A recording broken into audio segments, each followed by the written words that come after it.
Bismillahirrahmanirrahim. Assalamualaikum warahmatullahi taala wabarakatuh dan salam sejahtera serta selamat menjulang pendidikan negeri Sarawak. Fly kenyalang fly, fly high, segulai sejalai, moving forward, PPD betul. Syukur kehadrat Allah Subhanahu wa taala kerana dengan limpah dan kurnianya kita semua diberi peluang dan kesempatan untuk menyambut Hari Guru tahun 2020 walaupun dalam situasi norma baharu. Saya Adi bin Haji Ismail selaku hos atau wawancara pada petang ini. Baiklah, kita sangat bertuah pada petang ini kerana bersama saya lah yang berusaha Tuan Haji Abang Mat Ali bin Abang Mas Agus, Pengarah Pendidikan Negeri Sarawak. Beliau juga merupakan cikgu saya semasa beliau berkhidmat di SMK Datuk Petinggi Kedai Betong tahun 1985 hingga 1986, di mana beliau merupakan guru matematik moden. Ya. Tanpa ilmu dan tunjuk ajar yang beliau curahkan kepada saya dan rakan-rakan, siapalah diri saya. Terima kasih cikgu. Assalamualaikum cikgu. Waalaikumsalam warahmatullahi wabarakatuh. Alhamdulillah. Alhamdulillah. Terima kasih cikgu kerana sudi bersama kita pada sesi bicara pendidik bersempena dengan sambutan Hari Guru Peringkat Daerah Betong tahun 2020. Pada petang ini, kita akan membicarakan tentang tema Hari Guru pada tahun ini, Berguru Demi Ilmu, Bina Generasi Baru. Cikgu telah memulakan kerjaya mulai tahun 1984. Mungkin cikgu boleh berkongsi apakah yang mendorong cikgu untuk memulakan kerjaya sebagai pendidik, sebagai pembuka bicara kita pada petang ini. Baik. Bismillahirrahmanirrahim. Terima kasih Cikgu Adi. Yang pertamanya Alhamdulillah, bersyukur kita kehadrat Allah kerana kita diberi kesempatan untuk bersama-sama pada petang inilah. Sebenarnya saya merasa amat bertuah dan amat bangga berdepan dengan seorang hasil didik saya sebenarnya. Jadi tahniahlah kepada Cikgu Adi kerana dapat menjadi seorang pendidik pada hari ini. Dan saya juga ingin mengambil kesempatan ini untuk mengucapkan tahniahlah kepada PPD Betong dan juga warganya atas penganjuran Hari Guru Peringkat Daerah Betong pada tahun ini. Jadi ini merupakan usaha baik Jabatan Pendidikan Daerah Betong dan saya yakin apa yang dirancang itu insya-Allah akan berjalan dengan lancar. Jadi berbalik kepada soalan yang ditanyakan kepada saya tadi, iaitu bagaimana saya memilih kerjaya sebagai seorang pendidik. Dia bermula dengan sebenarnya asalnya saya sebenarnya dilatih sebagai guru di Universiti Melaya, iaitu saya mengambil ijazah sarjana muda dengan pendidikan majoring atau major dalam mata pelajaran biologi dan juga mathematics. Jadi kalau nak diimbas kembali, sebenarnya kemasukan saya ke Universiti Melaya pun bukanlah melalui laluan biasa seperti yang lain masuk tingkatan 6 baru masuk ke universiti.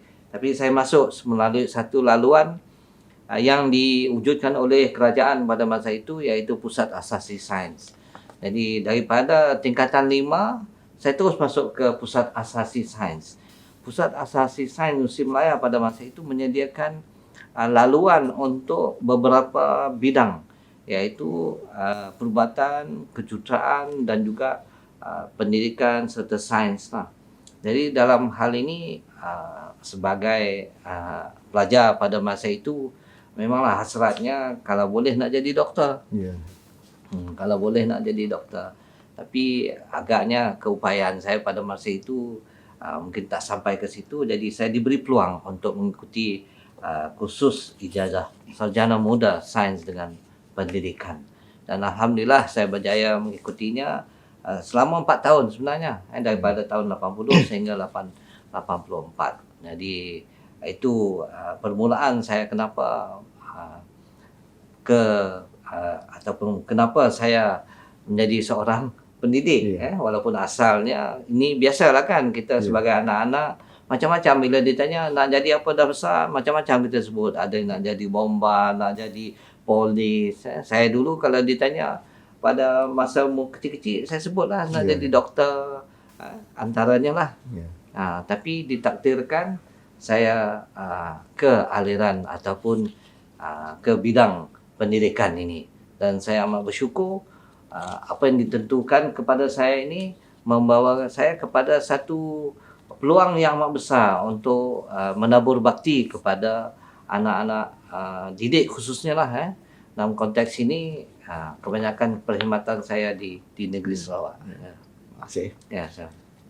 Berguru demi ilmu menuntut guru berperanan memperkasakan keilmuan dan profesionalisme dan perlu melengkapkan diri dengan pelbagai pengetahuan, kemahiran dan nilai sejajar dengan prinsip pembelajaran sepanjang hayat atau lifelong learning. Jadi, apakah seranan cikgu kepada warga pendidik terhadap tema Hari Guru pada tahun ini? Baik, mengulas tentang tema Hari Guru pada tahun ini, berguru demi ilmu, bina generasi baru. Ya. Jadi kalau kita tengok ungkapan tiga ayat yang pertama, ungkapan yang pertama itu berguru demi ilmu. Sebenarnya bila dalam konteks itu, bila kita sebagai pendidik, maknanya kita kena sungguh-sungguh. Orang kata kalau nak mencari ilmu itu jangan alang-alang. Ya, ya. Jangan alang-alang, kenalah mendapat ilmu yang jitu, bukan sahaja yang jitu tapi yang sahih, yang tepat, yang boleh maknanya dengan ilmu yang jitu dan juga sahih itu, maka dapatlah kita menyebarkannya nanti kepada anak-anak murid kita. Jadi bukan itu saja berguru demi ilmu ni, maksudnya dia dalam konteks kita sebagai guru, kalau kita guru muda, pastilah kita sudah didedahkan dengan ilmu yang terkini mungkin. Ya. Tapi setelah melalui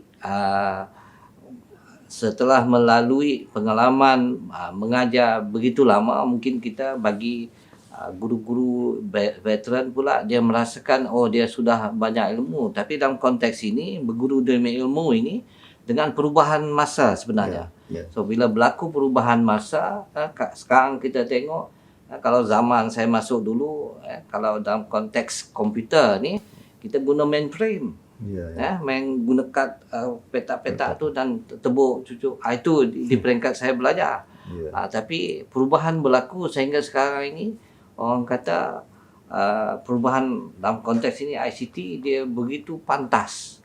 Jadi mau tidak mau setiap orang, apalagi seorang pendidik perlu orang kata berubah mengikut perubahan masa itu.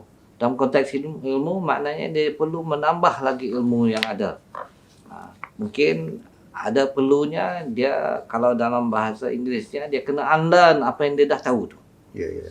Unlearn dan kena relearn balik sesuatu yang baru, supaya dia boleh melengkapkan dirinya dengan ilmu yang terkini supaya selari dengan perubahan zaman. Itu dalam konteks guru ni. So sebab itulah kalau kita tengok apa yang dihasratkan dalam tema ini, bukan sahaja dia perlu meningkatkan ilmunya, tapi perkara itu perlu dibuat secara berterusan. Sebab itulah dalam konteks kita pendidik, kita digalakkan, biasa disebut sebagai PLC itu, Professional Learning Communities. Kita kena sama-sama wujud dalam satu pasukan, dalam satu kumpulan, belajar satu sama lain, meneliti satu-satu persoalan itu, masalah untuk dicari puncanya supaya kita dapat menemui pendekatan-pendekatan baru dalam khususnya kalau kita bercakap dari segi mendidik anak-anak di bilik darjah lah. Ini contohnya kajian tindakan, mengadakan tindak, membuat refleksi, itu semua unsur-unsur yang ada dalam pembelajaran PLC ini. Ya, terima kasih. Berbalik kepada kita sebagai insan yang bergelar guru. Jadi apakah tanggungjawab kita terutamanya bagi guru muda yang diharapkan bagi merealisasikan tema tersebut pada masa akan datang? Bila bercakap tentang guru ni, ialah kita ada kecenderungan untuk sebenarnya dalam konteks pendidikan ini, dalam literaturnya memang ada disebut the beginning teachers. Tapi sekarang ini bukan sekadar disebut ada beginning teachers, master teachers, bukan sekadar itu. Tapi sekarang ini ada pula satu kelompok yang digelar sebagai guru muda. Guru muda bukan pula berarti yang 25 tahun ke bawah, tak. Dalam konteks ini Kementerian Pendidikan mendefinisikan guru muda ini adalah kumpulan guru-guru kita yang 40 tahun ke bawah. Jadi kalau 40 tahun ke bawah, saya nampak sebenarnya kumpulan itu amat besar. Kumpulan itu amat besar. Dan pastinya saya sebut tadi beginning teachers itu adalah dalam kelompok guru muda ini. So inilah bila kita kaitkan dengan tema tadi berguru demi ilmu itu, pastinya guru-guru muda ini, kalau saya ingatkan diri saya dahulu semasa zaman muda, memang begitu bersemangat, begitu bertenaga, letak saja kat mana saya akan terus melaksanakan apa juga yang diarahkan oleh ketua ataupun pengetua pada masa itu. Jadi saya mengingatkan itu pada saya, sebenarnya guru-guru muda kita perlu diberi banyak peluang. Perlu diberi banyak peluang dalam hal ini. Sekarang ini kita banyaklah, contohnya bengkel mengupayakan guru, macam sekarang ni pada semasa kita mengalami PKP ini, Perintah Kawalan Pergerakan ini, sebenarnya dia semakin mendorong kita untuk mencari jalan bagaimana menyelesaikan isu kita tak dapat berdepan dengan murid-murid kita. So salah satu pendekatan yang saya yakin Cikgu Adi pun mau tak mau terpaksa lah. Salah satunya ialah menggunakan kemudahan internet kita dan juga gadget. So apa yang orang sebut sebagai pembelajaran dalam talian. Itu satu. Tapi ada juga pembelajaran dalam talian pula, sebenarnya bukan semua sudah mahir. Dulu mungkin dia cakap je, dia dengar, dia ikut bengkel, dia ikut kursus, tapi dia tak laksanakan mungkin. Tapi kali ini mau tak mau perlu melaksanakannya. Jadi saya nampak situasi yang kita hadapi dalam situasi PKP ini semacam memaksa kita, mempercepatkan lagi kita punya pembelajaran ataupun penguasaan dalam konteks pembelajaran dalam talian ini. Ada hikmahnya lah kita menghadapi PKP ini. Itu satu.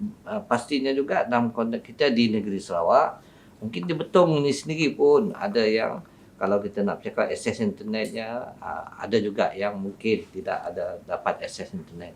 Jadi untuk itu, pada kita pembelajaran secara konvensional lah, dengan apa juga cara, sebenarnya tak jadi masalah. Tak ada masalah. Kita memberi kebebasan kepada guru kita. Contohnya pembelajaran berasaskan projek, project based learning. Ini semua kaedah dan teknik yang boleh digunakan. Malah sebenarnya kalau kita ikuti, contohnya kalau di mana-mana juga sebenarnya bagi yang beragama Islam, contohnya ustazah online mengaji, secara online tu banyak peluang-peluang yang diberikan. So itu contohlah yang saya berikan. Tapi kalau lah bagi yang ada kemudahan itu, pada saya kena manfaatkanlah. Kalau cakap dari segi yang ada di bawah kementerian kita ni, dahulunya disebut sebagai Pelantar Pembelajaran Digital Kementerian Pendidikan Malaysia ni, sekarang ni dia ada dinamakan, dia rebrand balik Dilema, Digital Educational Learning Initiative. Itu dia singkatan untuk Dilema ni lah. So yang ni, dalam Dilema ni dia macam disediakan satu one stop center, satu platform, tapi dari situ kita boleh pergi kepada Google Classroom, kita boleh pada guna YouTube, kita boleh guna Cikgu Tube-nya, boleh guna EduWeb TV ni masuk ke situ, boleh pula akses kepada buku teks digitalnya, boleh akses kepada pustaka apa semua, dan juga ada pautan-pautan kepada beberapa kemudahan akses kepada maklumat dan juga pembelajaran yang disediakan oleh Kementerian Pendidikan Malaysia. Jadi saya yakin kalau bagi daerah Betong, saya yakin kebanyakan kawasan kita, sekolah-sekolah kita ataupun kampung dan rumah panjang kita kebanyakannya sudah boleh akses internet. Kita tak nafikan ada yang tak dapat, tapi kebanyakannya sudah ada. Tapi alternatif kepada itu juga kalau kita perhatikan ya, sebenarnya kementerian cuba mengusahakan pelbagai peluang lagi. Dia disediakannya TV pendidikan melalui TV OK, melalui Astro. Dia terpulang pada cikgu sahaja untuk memanfaatkan segala peluang yang ada ini. Itulah pada saya sebenarnya mau tak mau saja. Perkara itu ada. Jadi terserah kepada cikgu, dan dalam hal ini saya sebenarnya mengajak bukan sekadar guru muda saja. Saya mengajak guru muda ni sebab dia orang banyak tenaga lagi, banyak semangatnya. Guru-guru yang lain yang veteran tu tak ada masalah. Kita sama-samalah kita mengangkat pendidikan di daerah Betong ni, dan dengan angkatnya, dengan meningkatnya prestasi pendidikan di daerah Betong, insya-Allah kita boleh sama-sama, orang kata yang kita laungkan selalu itu, menjulang pendidikan negeri Sarawak. Itu yang saya dapat ulaslah berkaitan dengan apa tanggungjawab guru-guru kita. PPD pastinya di bawah program strategik. Sekarang ini kita ada apa yang disebut sebagai District Transformation Program, itu program transformasi daerah. Jadi peranan PPD sebenarnya menyokong kepada sekolah-sekolah ini. Sebab itu di sekarang ni di bawah penstrukturan kita, kita ada diwujudkan ada 2 jawatan baharu, iaitu yang saya yakin semua pengetua dan guru kita, guru besar kita maklum tentang perkara ini, iaitu jawatan SI Partner Plus, iaitu rakan pembimbing sekolah, dan juga SIC Plus, School Improvement Specialist Coaches. Itu ada 2 tu. Satu ialah untuk membimbing para pemimpin sekolah kita, SIC Partner Plus tadi. Satu lagi SIC Plus adalah kita punya subject matter expert untuk membimbing para guru kita, khususnya dalam konteks pedagogi, pengajaran pembelajaran masa kini. So inilah yang kita nampak sebenarnya dibuka peluang, terserah kepada kita untuk menyambut dan memanfaatkan peluang yang ada itu. Saya maklum cabarannya di mana-mana, di daerah Betong, di negeri Sarawak apalagi, dan saya yakin dengan sikap positif, semangat yang ada dalam kalangan pendidik daerah Betong ini, saya yakin kita boleh sama-sama bergerak meningkat lebih baik daripada yang kita ada sekarang. Ya. Baiklah. Kalau dilihat dalam aspek organisasi pula, sudah tentu PPD, sekolah dan PIBG mempunyai peranan bagi memenuhi aspirasi tema ini. Jadi apakah pandangan cikgu terhadap tanggungjawab organisasi tersebut? Okey. Baik, berguru demi ilmu, bina generasi baru.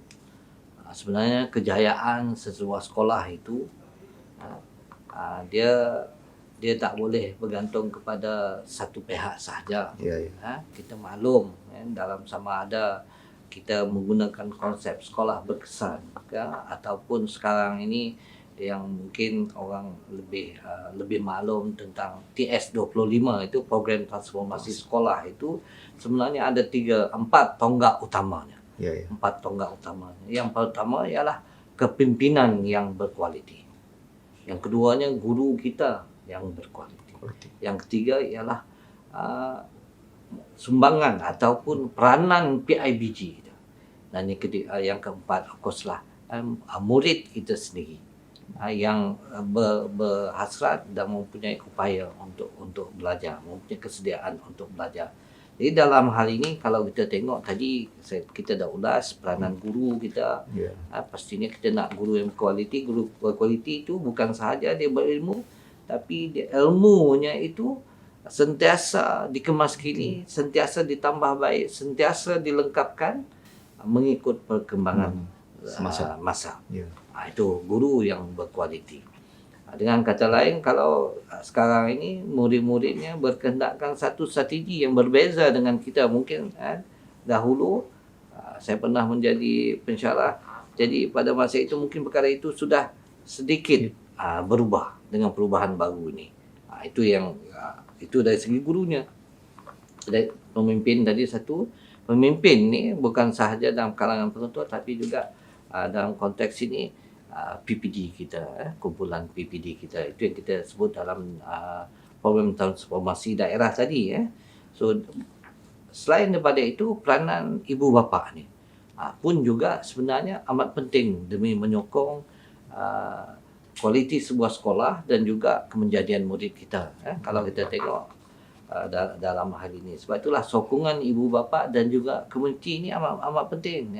Sama ada mereka menyokong dari segi kewangannya ataupun sokongan materialnya ataupun sokongan kepakarannya, bergantung mengikutlah situasi di mana sekolah itu berada. Contohnya kalau di kampung contohnya, kita mungkin dalam situasi di mana kebanyakan penduduknya mungkin bergantung kepada pendapatan yang terhad, berkebun, orang kata berumah. Jadi mungkin kita tak bolehlah mengharap sumbangan dana daripada mereka, tapi saya yakin sumbangan tenaga, sokongan mereka kepada anak-anak ini dalam konteks sekolah kita, saya yakin itu boleh kita perolehi. Of course, inilah yang saya maksudkan, dia bergantung kepada di mana sekolah kita itu berada dengan masyarakat sekelilingnya ataupun komponen ibu bapa dan juga komuniti yang ada itu. Jadi pelbagai kaedah boleh diberikan kepada pihak sekolah lah untuk memastikan kemenjadian murid yang kita harapkan. Dan yang ini sebenarnya kalau kita tengok, kita tak mau juga kita berpandangan kita hanya mementingkan akademik. Tidak. Dia kemenjadian murid ini bila kita menyebut tentang kemenjadian murid yang berkualiti yang kita harapkan ini ialah yang selari dengan hasrat falsafah pendidikan kebangsaan kita itulah. Murid yang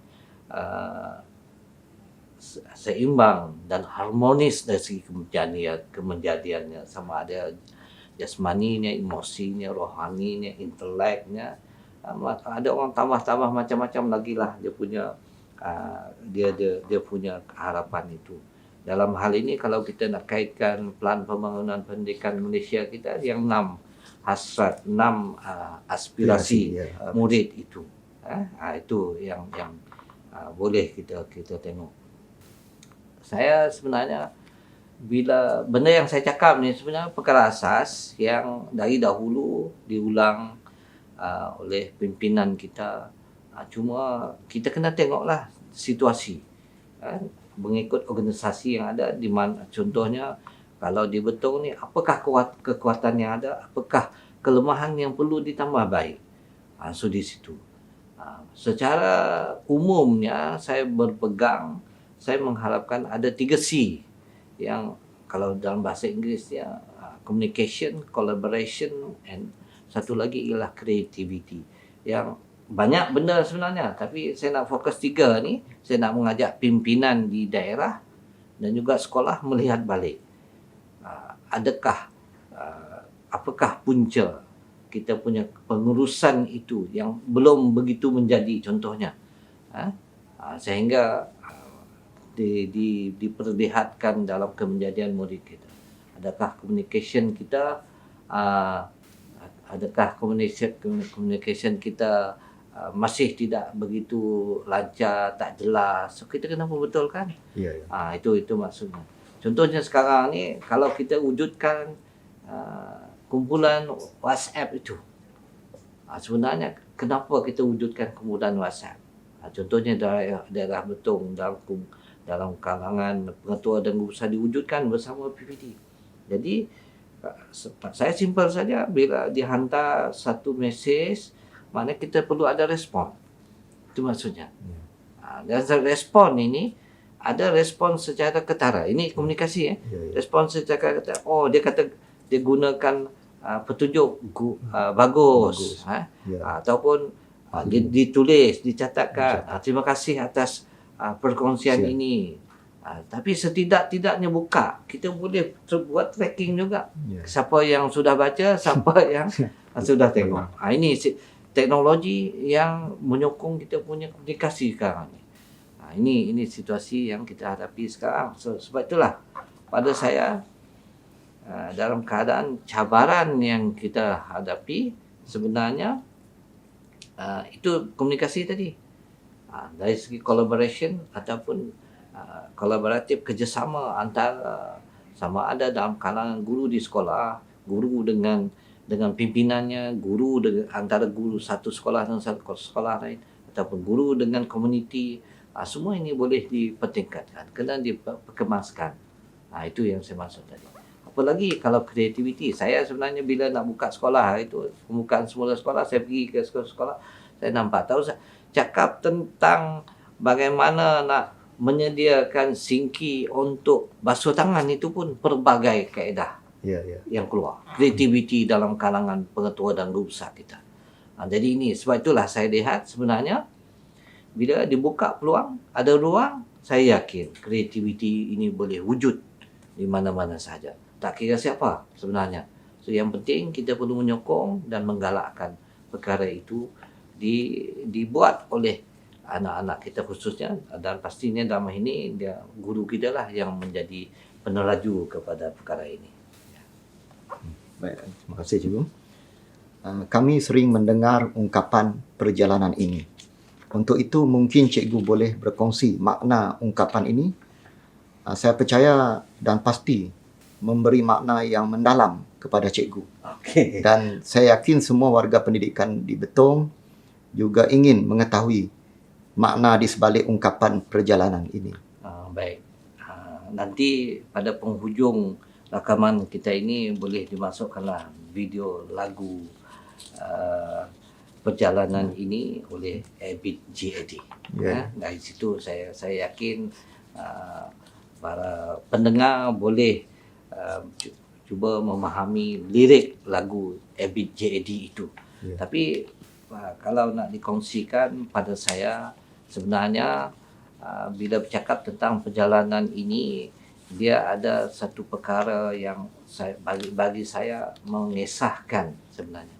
Kehidupan kalau nak dimulakan dari kecil sehinggalah sekarang ini. Sehingga situasi ataupun diri saya sekarang ini, itu yang kalau versi yang panjangnya lah. Tapi nak dipendekkan dalam konteks pendidikan, maka saya boleh menyebut perjalanan ini dalam konteks pendidikan bermulanya saya sebagai seorang pelatih guru. Yang tadi saya sebutkan mula, saya mengikuti latihan secara formal sebagai seorang guru di UST Melaya, iaitu di bawah program Ijazah Sarjana Muda Sains dengan Pendidikan. Sebenarnya itu antara program yang awal diwujudkan di universiti tempatan kita bagi menyediakan guru terlatih untuk sekolah menengah kita ni. Itu. Jadi perjalanan ini sebenarnya bermula di situ, dan sehingga saya ditempatkan sebagai guru permulaannya di SMK Datuk Petinggi Kedah. Kita bertemu di situ. Saya masuk tahun 84, bulan 5 sebenarnya. Bulan 5. Bersama dengan rakan, saya masih ingat, antara gerakan ramai lah rakan pada masa itu, tapi yang graduannya, siswazahnya ada 2 sahaja, saya dengan Cikgu Paul Langgang. Cikgu Paul masuk awal lagi, sebab itu sekarang ini Cikgu Paul sudah besar. Dia masuk awal lagi, saya sudah masuk kemudian. Itu situasi di sebenarnya bukan sekadar sejarah itu, sejarah perkhidmatan, tapi yang lebih penting pada saya perjalanan ini sebenarnya, kalau saya nak kisahkan, ialah pengalaman apa yang kita pelajari setelah kita melalui satu kalau dalam konteks perkhidmatan ini, dari satu sekolah ke satu sekolah. Ya, sebagai guru baru, saya cukup bersemangat, cukup bertenaga di sekolah SMK Datuk Patinggi Kedik itu sahaja saya ada 3 orang pengetua. Bayangkan 3 orang pengetua, saya boleh belajar banyak perkara. Itu dengan pengetuanya, dengan penongkanannya lagi. Kalau saya elok saya simpanlah nama-nama itu, tapi dalam hati kecil saya antara mentor yang pertama yang saya boleh sebut ialah pengetua yang pertama saya ialah Cikgu Sabini Haji Dawi. Penongkanan yang pertama yang saya kenali di SMK Datuk Petinggi Cikgu Wan Omar Said Ali contohnya. So 2 personality ini mengajar saya di samping rakan-rakan guru yang lain. Itu kisah di SMK Datuk Petinggi Kedik. Sebagai guru muda ramai dan sebilangan daripada rakan-rakan sekerja saya pada masa itu sudah pergi meninggalkan kita. Saya yakin Cikgu Adi pun tahu, contohnya Profesor Dr. Abdul Razak, sudah arwah almarhum. Cikgu Murtada Bahari sudah pergi dahulu. Tapi mereka adalah kawan-kawan rapat saya. Perjuangan mereka adalah perjuangan saya, perjuangan kami. So itu di SMK Datuk Petinggi Kedik. Saya berkesempatan mengajar sebagai guru biasa. Kalau nak mengisahkan secara ringkas perjalanan ini, sebagai guru biasa di 2 buah sekolah. SMK Datuk Petinggi Kedik dan SMK Meradong. Saya diuji kali pertama mengajar ialah mengajar satu mata pelajaran yang tidak pernah saya belajar dan tidak pernah saya dilatih.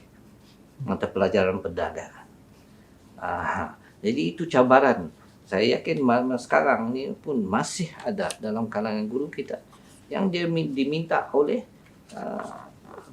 pemimpin sekolah mengajar sesuatu yang mungkin baru bagi dia. So kita terima cabaran itu dan alhamdulillah lah. Cuma saya mohon maaf lah bagi yang guru murid-murid saya pada masa itu mungkin dengan ilmu yang baru dipelajari sendiri dan esoknya diajar pula, itu ada keterbatasannya kat situ. So 2 buah sekolah Datuk Petinggi Kedik dan SMK Meradong sebagai guru biasa. Bayangkan saya tak pernah melalui tingkatan 6 tapi pergi ke SMK Meradong sebagai guru tingkatan 6. So satu perkara baru, dilatih sebagai guru biologi dan matematik, tapi di tingkatan 6 mengajar pengajian am. Contoh. Dan saya bersyukur murid-murid yang saya ajar sekarang ni sudah menjadi orang-orang yang berjaya. Ini di Meradong, di Kedik, di Meradong itu 2 buah sekolah, 2 buah maktab perguruan Rajang dan maktab perguruan Batu Lintang. Itu perjalanan ini diri saya sebagai seorang pendidik, sebagai guru biasa, sebagai pensyarah. Pengalaman sebagai pensyarah sebenarnya banyak mengajar kita. Apa yang kita harus buat sebagai guru sebenarnya ada pada seorang pensyarah. Pensyarah diberi peluang yang cukup lumayan untuk mempraktikkan aspek profesional seorang guru. Saya ambil contoh. Bila kita bercakap tentang jadual penggubalan ujian, JPU dulu. Sekarang ni orang jadual spesifikasi ujian. Kat sekolah kita bercakap mungkin, tapi praktisnya boleh ditimbulkan soalan. Sebilangan, saya tak nafikan sebilangannya melaksanakannya. Sebilangannya lagi mungkin tidak berkesempatan. Tapi kalau di maktab memang dihaskan minggu ini kita menyediakan jadual penggubalan ujian. Dibengkelkan, disediakan waktunya, dikumpulkan pensyarah-pensyarah. Itu contoh yang saya nampak dan pastinya pengalaman di maktab itu sebenarnya peluang untuk memperkayakan diri dengan ilmu pedagogi. Bukan kita tidak pernah belajar, kita pernah belajar. Tapi kali ini kita pula nak mengajar orang. Sebab itulah di maktab itu juga bagi saya satu peluang yang banyak membangunkan diri saya. Itu 2 maktab. Sebenarnya 2 maktab yang berbeza situasinya. Maktab Perguruan Rajang berada di luar bandar. Maktab Perguruan Batu Lintang berada di Kuching. Sebab itu persekitarannya juga guru pensyarah-pensyarahnya juga berbeza. dalam konteks maksud saya of course dari segi kepakaran mereka, profesionalisme mereka memanglah dalam lingkungan yang sama, tapi persekitaran itu membezakan bagaimana kita menjadi pendidik inilah. Dari situ saya diberi peluang menjadi pengetua di dua sekolah. Itu yang perjalanan ini itu memperkayakan diri. Sebagai pengetua di SMK Semunjan nombor 1 dan SMK Matang Hilir. So pengalaman sebagai pengetua sekali lagi sebenarnya. Tak ada MPKL tapi terjun sebagai Pengetua. Ya. Saya masih ingat bila saya bertanya pandangan pengetua ataupun pengetua Maktab Perguruan Batu Lintang pada masa itu kebetulan orang yang sama pengetua di Maktab Perguruan Rajang iaitu Encik Jarang Agas. Juga sebenarnya kita punya ketua tu pun menjadi kita punya model sebenarnya ya. Ini yang saya kebetulan ramailah kalau nak sebut satu-satu ni. Tapi kebetulan masa nak keluar ditawarkan menjadi pengetua adalah zaman semasa Mr. Jarang Agas menjadi pengetua Maktab Perguruan Batu Lintang. Bila saya masuk, saya tanya pandangan dia mudah saja, dia kata you go. You go. Itu je. Sebab pada saya apabila disebut begitu, dia nampak aspek profesionalismenya, peluang kerjaya bagi saya di situlah. So walaupun rakan-rakan sebenarnya ramai yang memberi berbagai pandangan. Ya, ada yang memberi pandangan menyokong, ada yang memberi pandangan yang untuk kita orang kata fikir balik, itu tawaran nak jadi pengetua. So dari situ sebenarnya seterusnya lah saya sempat juga melanjutkan pelajaran setahun itu. Ini juga peluang yang kita sebenarnya perlu rebut, kita perlu berterima kasih kepada kementerian kita, kerajaan kita. Pada zaman itu diwujudkan program berkembar IAB Unimas. IAB Unimas. So saya dapat mengikuti program masters di situ, masters HRD, Human Resource Development, pembangunan sumber manusia setahun, dan dari situ saya diberi peluang pula ini yang saya sebut perjalanan ini. Saya diberi peluang berkhidmat di Jabatan Pendidikan Negeri sebagai penolong pengarah di unit maklumat selama 9 tahun, dan lepas itu dari situ sebenarnya dari satu sektor ke satu sektor. Sebagai penolong pengarah ketua unit di sektor pengurusan maklumat, apa itu? Sektor jaminan kualiti. Sektor jaminan kualiti pun baru diwujudkan pada masa itu. Itu pun satu pengalaman yang sebenarnya amat membuka yang boleh saya kisahkan dalam perjalanan ini. Sebab sebagai satu sektor baru, saya sebenarnya di bawah Tuan Haji Abdul Rahman, kami of course pastinya kementerian menyediakan fungsinya, tapi bagaimana pengoperasiannya di peringkat jabatan. So kitalah yang mendahului, kitalah yang memulakannya. So banyak perbincangan aspek itu sehinggalah perkara itu sekarang ni SJQ, sehingga pensultan baru ni SJQ tidak ada lagi dan diserapkan fungsinya di dalam sektor pengurusan dan perancangan PPD. Contohnya lah itu perubahan yang berlaku. So selepas itu saya diberi peluang sebagai PPD sempat 2 tahun sebagai PPD Serian. Kembali semula ke jabatan, diberi peluang menerajui 2 sektor. Sektor jaminan kualiti sekejap, apa itu sektor pengurusan akademik. Dan akhirnya ini yang dua-dua ni. So akhirnya saya diberi peluang sebagai timbalan pengarah. 2 kali itu, 2 juga. Timbalan pengarah DPN Sarawak, timbalan pengarah kanan di bahagian sumber teknologi pendidikan Malaysia.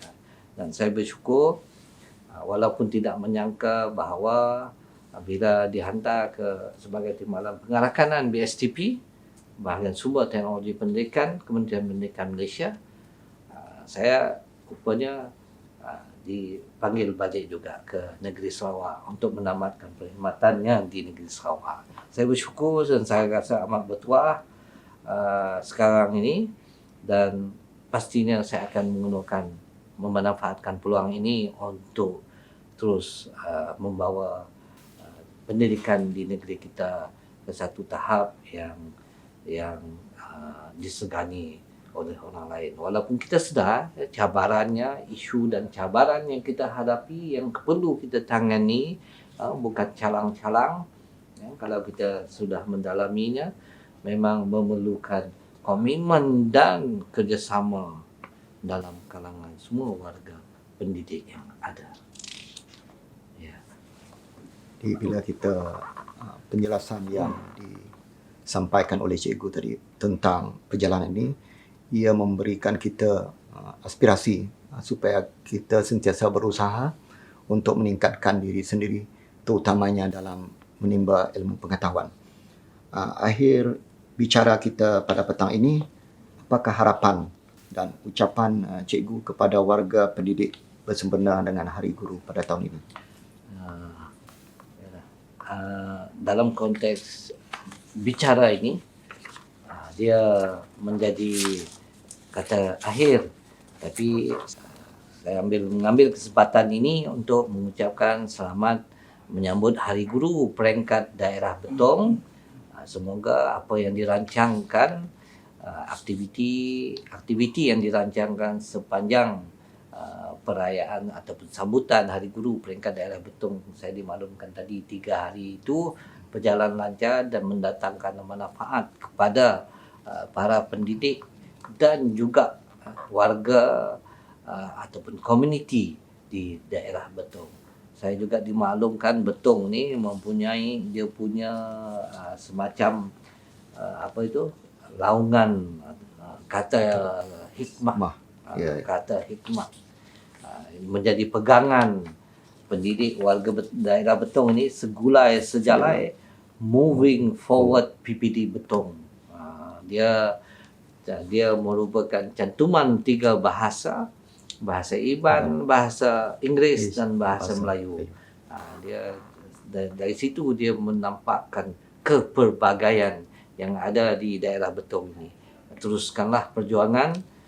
Saya doakan semoga semuanya dikurniakan kesihatan dan kekuatan serta semangat setiap kawan yang kuat, dengan pastinya meningkatkan, menambahkan ilmu, pengetahuan dan kemahiran masing-masing bagi mengangkat pendidikan di daerah Betong.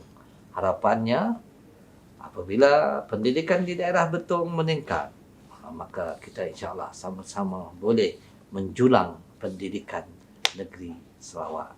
Sekian saja daripada saya. Semoga kita berjumpa lagi di lain waktu, insya-Allah. Terima kasih cikgu. Ungkapan biar penat bercakap, jangan penat mengharap, sememangnya amat sinonim dengan profesion perguruan. Dalam membina generasi baharu, mendidik dengan ikhlas tanpa mengira imbuhan yang lumayan merupakan budaya kerja yang perlu ada dalam setiap insan bergelar guru. Sidang penonton sekalian, begitulah sesi bicara pendidik bersama cikgu pengarah kita yang sedikit sebanyak mengupas intipati tema Hari Guru pada tahun ini, berguru demi ilmu, bina generasi baharu.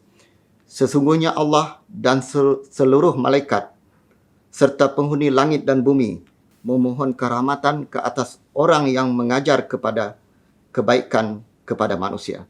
Hadis riwayat Al-Tirmizi. Sekian, wabillahi taufiq wa hidayah. Assalamualaikum warahmatullahi taala wabarakatuh. Assalamualaikum warahmatullahi wabarakatuh.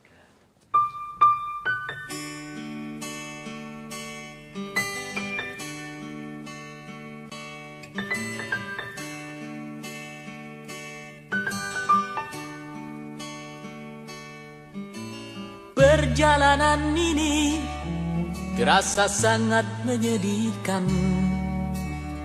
Sayang engkau tak duduk di sampingku kawan. Banyak cerita yang mestinya kau saksikan. di tanah kering bebatuan. Oh, oh, oh, oh, oh,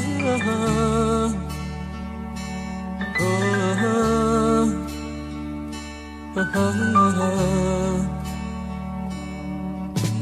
Tubuhku terguncang dihempas batu jalanan, hati tergetar menampak kering rerumputan. Perjalanan ini pun seperti jadi saksi, gembala kecil menangis sedih. Oh, oh, oh.